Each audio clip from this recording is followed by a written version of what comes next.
Assalamualaikum warahmatullahi wabarakatuh.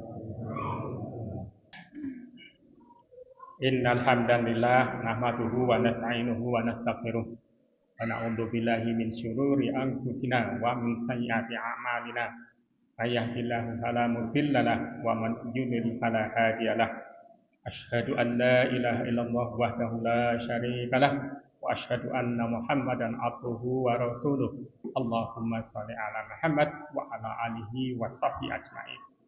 Ya ayyuhalladzina amanu ittaqullaha haqqa tuqatih wa la tamutunna illa wa antum muslimun.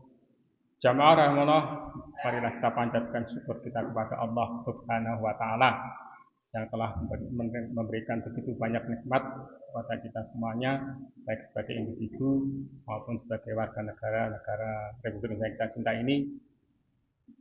Di mana-mana katanya sedang ada gelombang panas, tapi alhamdulillah negara kita aman, kita bisa hidup nyaman. Tentu saja itu adalah bagian dari ketentuan Allah Subhanahu wa taala. Hal pertama yang harus dilakukan adalah rasa syukur. La in syakartum la azidanakum wa la in kafartum inna adzabil syadid. Atmosfer yang nyaman, iklim yang nyaman, tentu saja sebagai syukur kita itu ya kita tingkatkan aktivitas kita untuk melaksanakan segala yang diperintahkan oleh Allah dengan adanya kemudahan-kemudahan yang diberikan dan menjauhi segala yang dilarang oleh Allah Subhanahu wa taala, yang insya Allah dengan keyakinan penuh bahwa sesuatu yang dilarang itu pasti berakibat buruk baik bagi dirinya maupun bagi masyarakat di sekitarnya. Itu harus merupakan suatu keyakinan. Sudah bisa membuktikan atau belum, sudah merasakan atau belum, iman itu adalah sebagian dasar dari iman adalah keyakinan. Keyakinan itu harus selalu berpegang teguh. Sudah dirasakan dampak dari keyakinan itu ataupun belum. Segala yang diberikan oleh Allah itu harus kita patuhi. Salam dan salawat semoga dilimpahkan kepada junjungan kita, pemimpin sejati kita, suri tauladan kita, Nabiullah Muhammad Sallallahu Alaihi Wasallam. Beliaulah nanti yang kita harapkan dengan segala kerendahan hati, dengan segala penghibaan kita berkenan memberikan syafaat pada saat suatu waktu di mana tidak ada yang bisa memberikan syafaat kecuali dari Nabiullah Muhammad Sallallahu Alaihi Wasallam. Jamaah rahimahumullah, pada saat Rasulullah pindah atau hijrah dari Mekah ke Madinah, setelah beliau itu berdakwah melaksanakan amanah yang diperintahkan oleh Allah Subhanahu wa taala selama 13 tahun di Mekah dengan hasil yang secara manusiawi itu belum mencukupi. Bagaimanapun juga itu bisa memberikan ibrah bagi kita semuanya. Baligu ani walau ayah, kita ini kan punya kewajiban menyampaikan ayah. Kita ini adalah dai, kita ini adalah penyampai. Setiap individu muslim itu adalah penyampai. Tetap harus ada suatu pemikiran mengenai organisasi yang bisa diandalkan untuk melaksanakan aktivitas dakwah. 13 tahun Rasulullah melihat kelihatannya dari segi jumlah umat Islam aja katanya kan belum mencukupi untuk melaksanakan misi yang diembannya, misi terakhir dari ajaran syariah, dari ajaran tauhid itu. Karena itu beliau diperintahkan. Kronologinya mungkin beliau juga memohon kepada Allah Subhanahu wa taala kekuatan agar bisa menyampaikan dakwah yang berkelanjutan nantinya. Beliau diperintahkan hijrah ke Madinah setelah 13 tahun. Jadi 13 tahun di Mekah, dan pada akhirnya sebelum beliau dipanggil oleh Allah Subhanahu wa taala itu adalah 10 tahun. Tentu saja sebelumnya kita ada delegasi dari Madinah atau dari rombongan dari Madinah melaksanakan kegiatan haji. Sebenarnya kan kegiatan haji itu sudah ada. Haji dalam artian aktivitas peribadatan di sekitar Masjidil Haram, Ka'bah, itu sudah ada sebelum Rasulullah itu lahir. Nah, karena itu kan ada pendekatan, ini juga suatu ibrah bahwa upaya-upaya pendekatan itu kepada siapapun yang kira-kira itu bisa diajak kepada keimanan, itu harus dilakukan. Dan itu dilakukan oleh Rasulullah SAW. Begitu beliau hijrah ke Madinah, sampai di Madinah, yang pertama itu adalah suatu struktur kebersamaan, organisasi politik kalau zaman sekarang mungkin. Jadi ada muhajir itu adalah beliau-beliau yang mengikuti Rasulullah ikut hijrah dari Makkah ke Madinah, dan Ansor adalah mereka-mereka penduduk Madinah yang sudah menyatakan keislamannya. Jadi antara muhajir dan Ansor sama-sama orang beriman, tetap harus buat suatu kesepakatan tertentu supaya nanti hubungannya itu harmonis. Hablum minallah dan hablum minas itu nggak bisa dipisahkan. Hablum minallah dalam ini kan keimanan yang sama terhadap ketauhidan. Hablum diatur, berbasiskan atau berorientasi kepada hablum minallah tersebut. Dan itu buat suatu perjanjian. Dan karena di Madinah itu juga ada orang Yahudi yang menguasai ekonomi sama dengan Yahudi sekarang, itu juga dibuat suatu perjanjian yang akan memberikan suatu kenyamanan kehidupan meskipun berbeda dalam hal keimanan. Jamaah rahimahullah, setelah Rasulullah wafat, maka kita kenal ada khalifah. Khalifah adalah penerus, wakil dari apa-apa yang telah dilakukan Rasulullah dalam membina suatu masyarakat, suatu komunitas politik yang akan menjalankan misi dakwah. Misi dakwah tanpa komunitas politik itu, ya kita tidak mencontoh, enggak seperti itu. Apa-apa yang pernah dilakukan oleh Rasulullah Sallallahu Alaihi Wasallam. Karena itu ada kekhalifahan. Ada keempat, Abu Bakar, Umar, Utsman, Ali, dan seterusnya. Dan kemudian ada khalifah-khalifah dengan ijtihad para pendahulu kita. Itu ada khalifah yang di Andalusia, ada yang di Abbasiyah dan Fatimiyah dan sebagainya.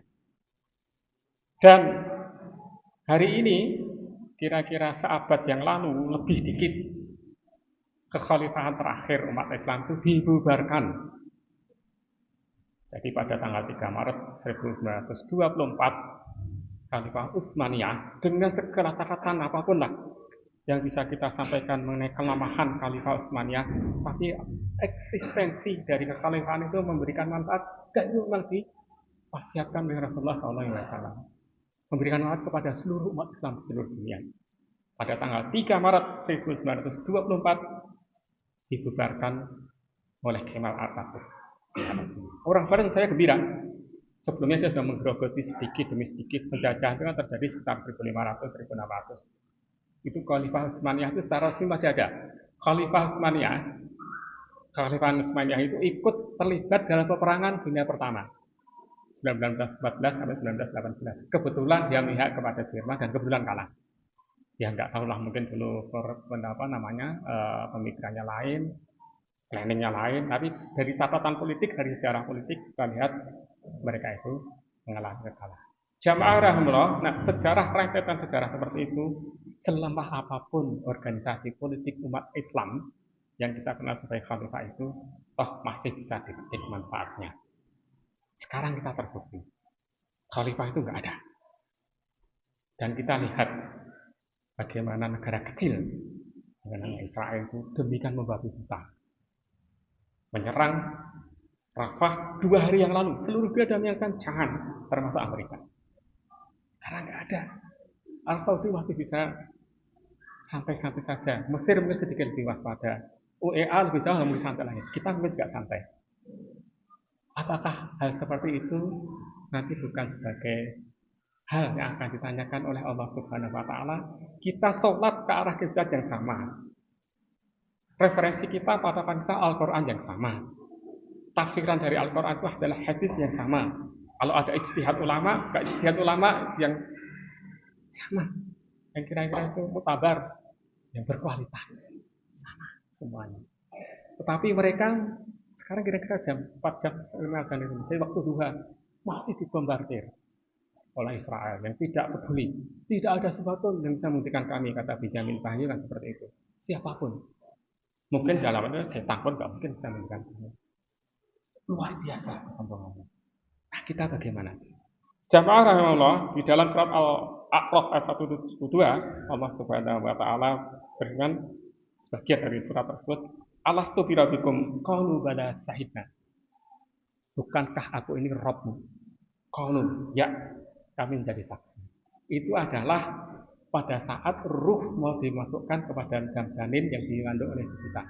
Dengan demikian, Alastu birabbikum itu kan adalah perkataan Allah kepada setiap ruh yang dimasukkan kepada janin, yang kemudian berkembang janin tersebut menjadi dewasa, ada yang beriman, ada yang tidak beriman.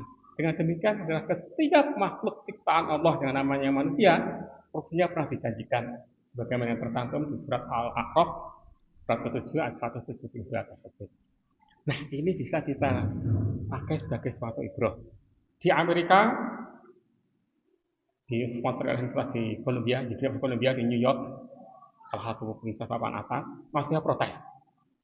Mereka memprotes Israel Bukan karena dia menyerang umat Islam, tidak, tapi dia melakukan suatu genocide, suatu pembunuhan massal di Gaza itu.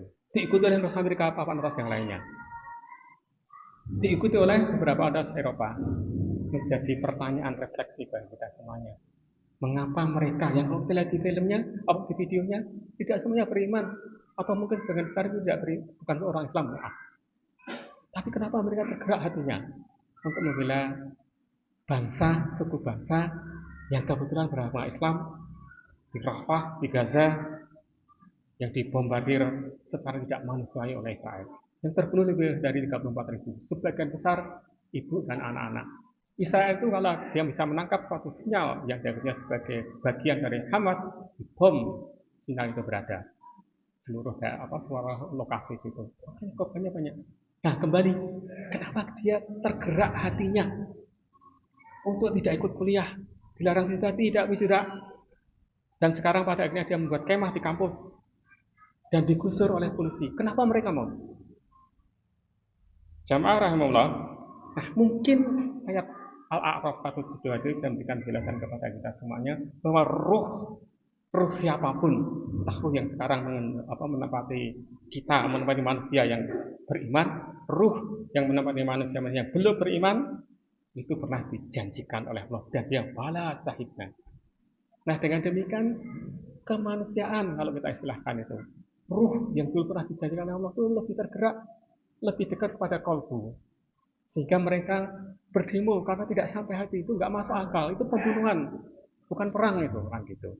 Itu adalah pembunuhan. Negara membunuh masyarakat itu aneh, makanya korbannya banyak dan mereka tergerak dan kita tidak tergerak atau kita belum tergerak.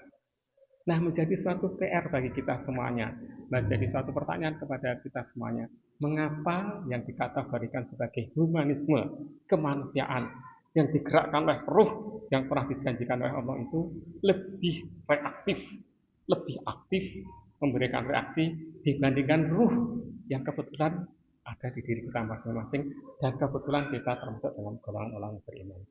Itu adalah suatu bagian introspeksi yang mudah-mudahan nanti bisa mendadarkan kepada kita semuanya bahwa dunia umat itu tidak sedang baik-baik saja. Kekhalifahan belum terbentuk, eksistensi seperti itu, realitanya seperti itu. Kalau khalifah terbentuk mungkin tidak seenaknya seperti itu Israel. Dan pada kenyataannya belum. Dan mungkin itu memang sengaja untuk tidak terjadi.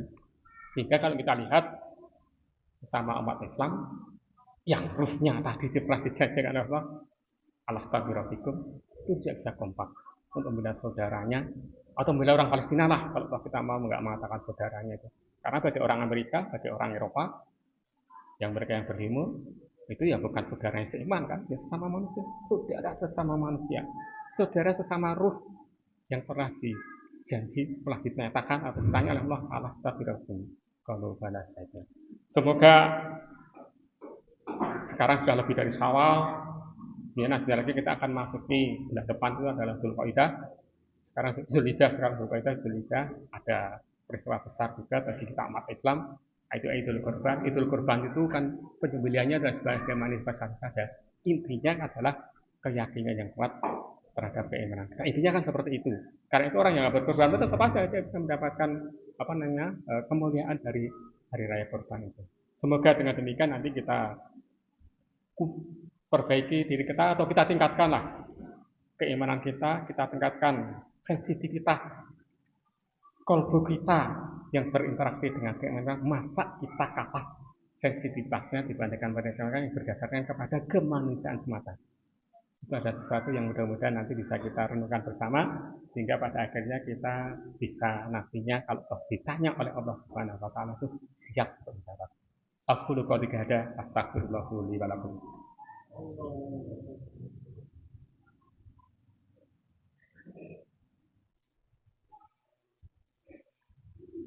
Innal hamdalillah nahmaduhu wa nasta'inuhu wa nastaghfiruh wa na'udzu billahi min syururi anfusina wa min sayyiati a'malina may yahdihillahu fala mudilla lahu wa man yudlil fala hadiya lahu.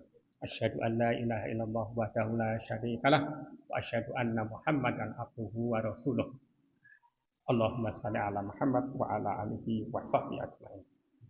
Jamaah rahimahullah, Saya ingin membacakan salah satu hadis yang direwat oleh Tirmizi yang nanti yang mungkin bisa juga kita kait-kaitkan dengan ketidak proaktifan kita, ketidak ketidak antusiasme kita membela saudara-saudara kita seiman. Rasulullah pernah bersabda didapatkan oleh Tirmizi yang artinya jika umatku sudah mengagungkan dunia maka akan dicabut kehebatan Islam dari mereka. Jadi dunia itu prioritas. Kalau Islam yang sudah hebat, hebatan Islam itu kan apa namanya sebagai sesuatu yang kita yakini eksistensinya, itu akan dicabut dari mereka. Yang kedua, jika umatku meninggalkan amar ma'ruf nahi mungkar, maka akan diharamkan keberkahan wahyu atas mereka. Jadi barokahnya wahyu itu akan diharamkan oleh Allah Subhanahu wa taala, yang akan kita miliki. Dan yang ketiga, jika umatku saling caci mencaci satu sama lain, maka akan jauhlah martabat mereka di hadapan Allah Subhanahu wa taala. Jamaah rahimahullah, nah barangkali hadis dari Tirmizi nanti masih bisa kita lihat lagi teks aslinya. Itu bisa memberikan kepatokan kepada kita semuanya, bukan untuk menyesali sikap tidak ya, tapi sebagai suatu bagian dari introspeksi kembali. Bulan depan itu ada Idul Adha, Idul Qadir, jadi hari raya besar sebenarnya itu di negara-negara Arab maupun di negara-negara non Melayu. Itu hari-hari Idul Adha itu lebih diulukan lah berdasarkan itu, lebih diresapi maknanya dibanding hari raya Idul Fitri. Nah, mudah-mudahan kita bisa meningkatkan ibadah kita, dengan demikian sensitivitas keimanan kita terhadap kolbu itu pada akhirnya akan terbentuk, tidak hanya mengenai bahasa, mengenai yang lainnya juga, supaya kita tidak kalah, yaitu sebagai suatu positif juga. Misalkan kita menangkap mereka demikian antusias, tidak kenal bukan saudara seiman dan sebagainya, bukan seras dan sebagainya, toh basisnya adalah sekedar humanisme. Nah, kembali lagi, humanisme itu pastinya adalah roh yang sama yang pernah dijanjikan, pernah ditanya oleh Allah mengenai rohnya. Marilah kita berdoa kepada Allah Subhanahu wa taala, semoga Allah berkenan untuk membimbing kita selalu berada di jalan yang benar, di jalan yang diridhoinya, diampuni segala kekurangan-kekurangan kita, diampuni segala kesalahan kita, dan diampuni juga segala bentuk keacuhan kita terhadap saudara-saudara kita seiman yang sedang menderita. A'udzu billahi minasyaitonir rajim. Bismillahirrahmanirrahim. Allahumma shalli ala Muhammad wa ala alihi wa sahbihi ajmain. Rabbana dzalamna anfusana wa illam taghfir lana wa tarhamna lanakunanna minal khasirin. Rabbana la tuzigh qulubana ba'da idh hadaitana wa hab lana min ladunka rahmah innaka antal wahhab. Rabbij'alni muqimas shalah wa min dzurriyyati rabbana wa taqabbal du'a. Rabbana firli wali walidayya wa hakuma kama rabbayani shaghira. Rabbana firli wali walidayya walil mu'minina yauma yaqumul hisab. Rabbana fir lana wa li ikhwanina alladziina sabaquna bil iman wa la taj'al fi qulubina ghillan lil ladzina amanu rabbana innaka ra'ufur rahim. Allahumma inna nas'aluka ilman nafi'an wa rizqan thayyiban wa amalan mutaqabbalan. Allahumma inni a'udzu bika min adzabi nari jahannam wa min adzabil qabri wa min fitnati mahya wa mamat wa min syarri fitnatil masiihid dajjal. Rabbana atina fid dunya hasanah wa fil akhirati hasanah wa qina adzabannar. Walhamdulillahirabbil alamin. Aqim shalah.